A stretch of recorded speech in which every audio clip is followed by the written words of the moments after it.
Зуннахун менен Самсахундун алдында эки чоң ак куржун. Күмүштүн Айнысаханга деген белеги өзүнчө бир атка кош тартылган.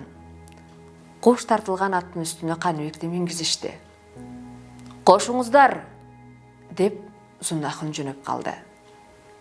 Каныбектин көзүнүн жашын көл кылып, ыйлап бара жатып, 4 баласы менен ыйлап турган Карыпты, Күлүмканды көрүп: «Карып аке, Күлүмкан жеңе, кошуңуздар!»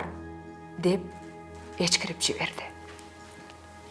Каныбектин бул сөзү карап турган элдин көбүнүн көзүнүн жашын чыгарып, далайдын муунун бошотуп, ал тургай үйдө эсеңгиреп жаткан Ажарга да жетти. Бирок Ажардын ыйлоого кароосу келбеди.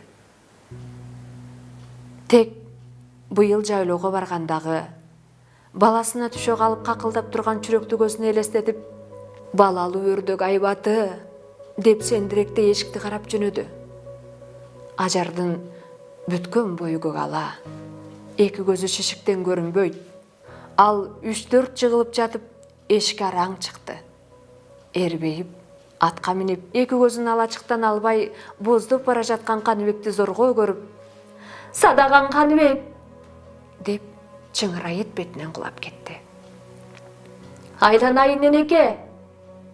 Каныбек аттан ыргып түшүп, жүгүрүп келип энесин кучактап калды. Бирок Түлкүбектин өкүмү Ажар менен Каныбекти кучакташтырып койбоду. Каныбектин эки колун аркасына байлап, Самсахунга учкаштырып, белинен таңып коюшту. Ажар чачтарын саксайта, денесин кызыл ала кылып, Каныбекке жетпей чыңырды. Карып Күлүмкан балдары менен чуулдап, Ажар менен Каныбекке үн кошушту.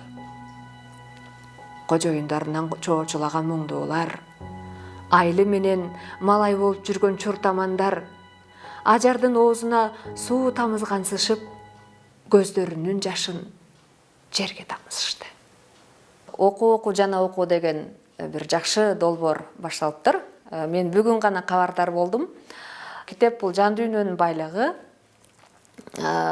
Биз азыр виртуалдуу дүйнөдө баягы заманбап жашоодо мезгилде жашап атабыз деген менен китеп менен түздөн-түз байланышкан бул эң мындай жакындыгы өтө маанилүү деп айтам. Анткени өз колуң менен сезесиң, барактайсың. Жада калса ушул барактап аткандагы барактардын шуудуру дагы бул өзүнчө рахат, мага аябай жагат. Көзүң дагы талбайт, кайра-кайра окуй аласың. Мисалы үчүн мага интернеттен бирдеме окуганга караганда китептен окуган аябай жагат. Кто на кого похож? Учитель сказал нам: каждый человек своим поведением напоминает какое-нибудь животное. Один ленивый, как, например, медведь. Другой попрыгунчик, как заяц. Попробуйте нарисовать своих мам и пап в виде симпатичных животных. Это будет хорошая шутка. Она развеселит ваших родителей. Когда я пришел домой, папа лежал на диване, читал газету и зевал. Я нарисовал его медведем в берлоге.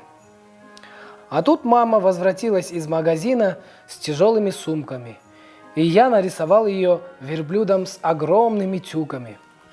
Мама и папа посмотрели на мои рисунки и рассмеялись. А потом мама спросила: «Ты рисуешь для школы?» «Конечно», — сказал я, — «это такое задание». «Ну, — сказал папа, — Зачем же выдавать домашние секреты? Нарисуй меня лучше в виде бобра, который без устали строит дом. А мама пусть будет беззаботной порхающей птичкой. И я так и сделал. Папу бобром, маму птичкой. И сдал рисунки учителю. И тогда папу привлекли к ремонту школы, а маму заставили петь в родительском хоре. Хорошая шутка получилась. Мен негизи ушу бала кезимен аябай китеп окуганга кызыгып чоңойгом.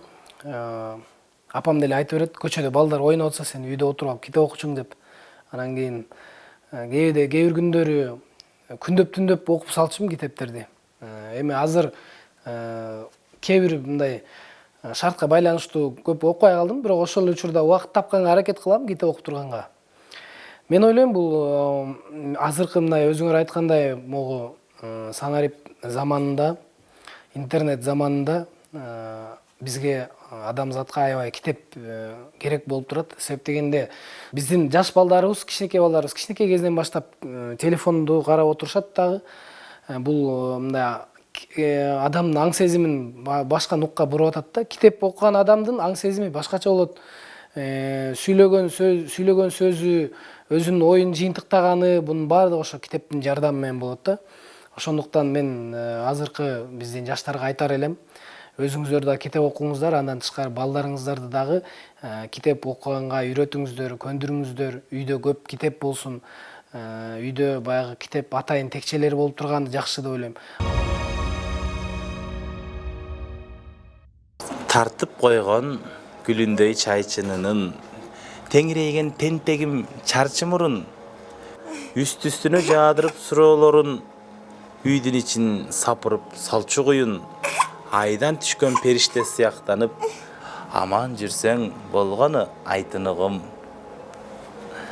Күлкүсүнөн күч берип чачкан жалын, майда томпоңдоп баскандарың, кандай десең жакчы дейт жымың этип, колун сынып көрсөтүп баш бармагын. Кайда жүрсөң аман бол, жыжытай кыз, туулган күнүң кут болсун, ак маржаным. Төккөн кезде теңирдин таңы нурун, түк ойма илинбей анымунум, турган учур эстесем дал ушул күн, тапкан өңдүү жашоонун жаңын угун, кубанычтан сүйүнүп жетине албай, Кудай бизге берди деп балик улун, кыргыз үчүн ак кызмат кылсаң экен, алтын балам, бул менин али нурум. Бала вакыт, бала гүл, бала дүйнө, балам үчүн байланып калам үйдө, балаң гана ачууңду бүт таркатар, балаң барда башыңа санаң үйбө.